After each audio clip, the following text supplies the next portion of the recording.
Beleza, pessoal? Então, continuando o nosso trabalho aqui, vocês têm que tomar muito cuidado. O seguinte, essa segunda parte da nossa aula, ela é bem curtinha, mas é uma parte também muito densa, uma parte bem complexa da CLT, mas como sempre eu digo, é só vocês terem atenção.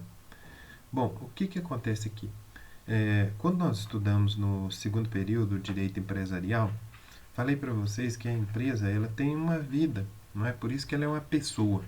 No direito, a empresa nós a qualificamos como uma pessoa jurídica. E tal qual a pessoa natural, ela tem uma existência. Ela nasce, vive e às vezes morre. Algumas empresas quase eternamente, né, duram séculos, estão vivas ainda, não morreram.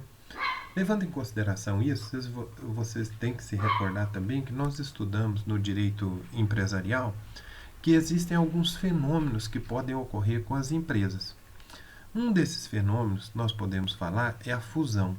Então eu tenho a empresa A e a empresa B. Quando essas empresas se unem, nós podemos dizer que ocorreu a fusão.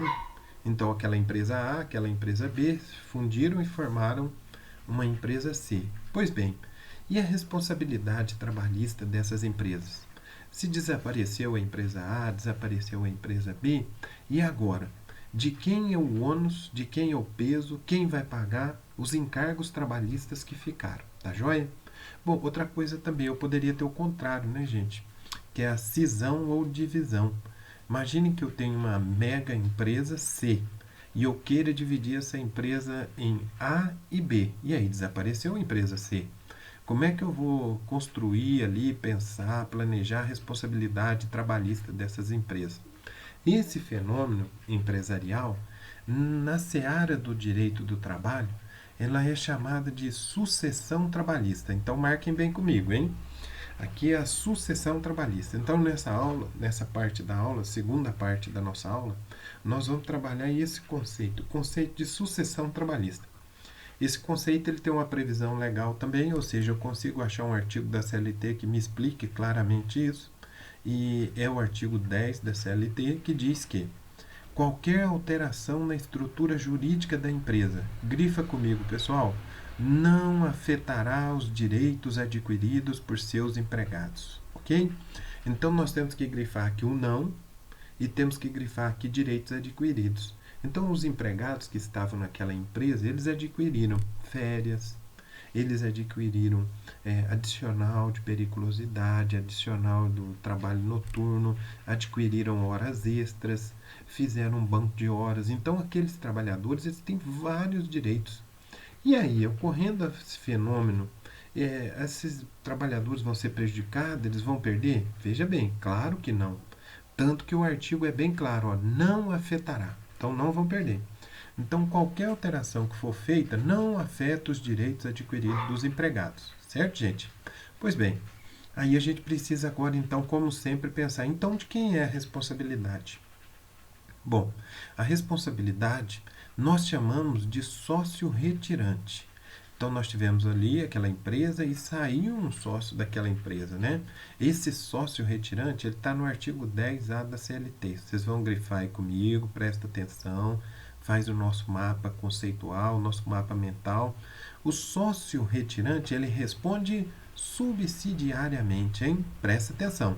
Durante todas essas aulas nós vamos estar, como sempre, brigando com isso, né? Responsabilidade solidária. Se eu tenho 3 devedores e eles respondem solidariamente, eu posso cobrar de um só a dívida toda, como eu posso cobrar dos 3 a dívida toda.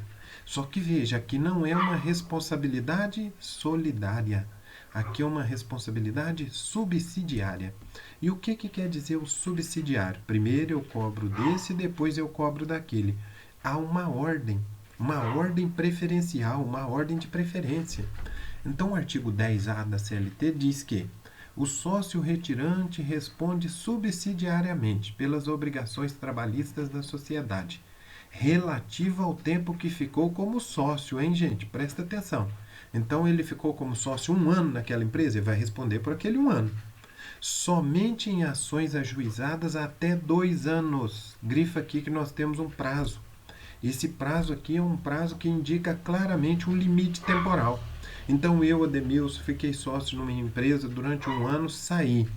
Os trabalhadores que ali estiveram, se eles quiserem me cobrar em créditos trabalhistas, eles têm 2 anos para ajuizar a ação trabalhista.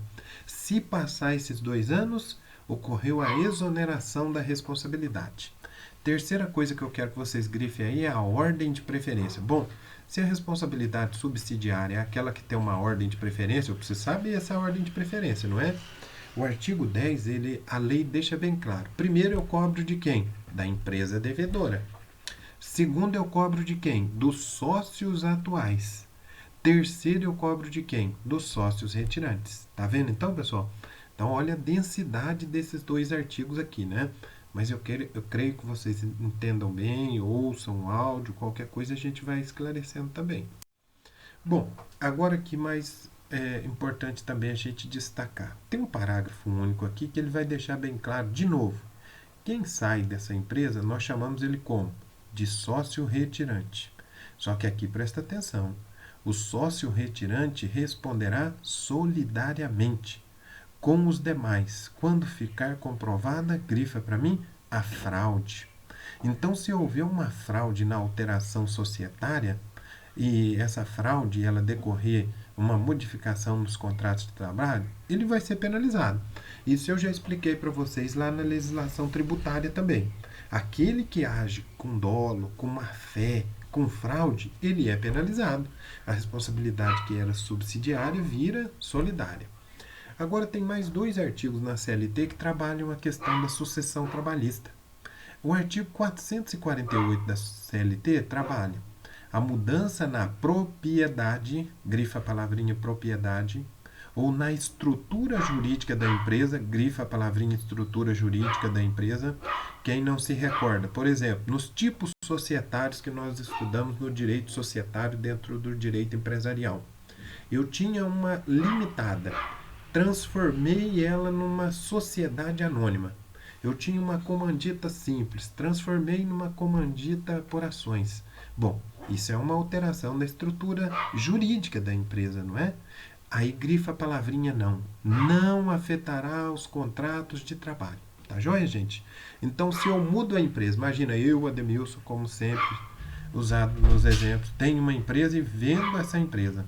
Se eu vender essa empresa, ocorreu uma mudança de propriedade, bom, não vai afetar o contrato, ok?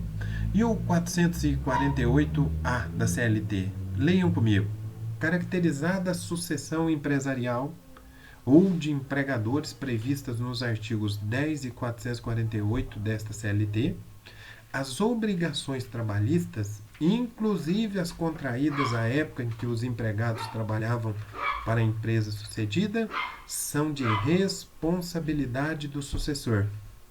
E aí eu quero que vocês grifem isso. Então, se eu vendi a minha empresa para um outro empresário, aquele que adquiriu a minha empresa, ele é o sucessor. Se ele é o sucessor, ele assume todo o passivo trabalhista da empresa, ou seja, todas as dívidas. Tá certo, pessoal? Bom, aqui eu sempre digo, a legislação trabalhista, como toda a legislação brasileira, ela é muito complexa. E o TST, o Tribunal Superior do Trabalho, ele sempre nos ajuda na interpretação. Bom, aqui nós não temos uma súmula, nós temos, vocês vão dar uma olhada aí para mim, uma OJ. O que é uma OJ? É uma orientação jurisprudencial. Essa OJ aqui, a OJ 411 da SDI 1, que é uma divisão do TST, né? O TST dividido em turmas, em grupos de trabalho, aqui ele fala da sucessão trabalhista. No caso da aquisição de empresa pertencente a grupo econômico. Grifa para mim aí, responsabilidade solidária do sucessor por débitos trabalhistas de empresa não adquirida. Inexistência. Então, o que nós temos? O sucessor ele não responde solidariamente por débitos trabalhistas de empresa não adquirida. Então, o que quer dizer aqui essa OJ? Eu tenho um grupo econômico, ou seja, várias empresas, e alguém adquiriu apenas uma daquelas empresas. Se você adquiriu uma empresa e as outras elas estão com dívida, você não vai carregar as dívidas delas, as dívidas trabalhistas. Só que tem porém. Essa é a regra. Como sempre, nós temos exceções. Ressalvada, grifa aí, exceção, a hipótese de má-fé ou fraude. Então, se eu fiz aquela aquisição da empresa mais saudável, combinado com as empresas que não estão tão saudáveis financeiramente, por má fé, por fraude, logicamente que eu vou ser responsabilizado. Tá joia, pessoal? Então, essa é a segunda parte da nossa aula. Um abraço, fiquem com Deus e estudem bastante.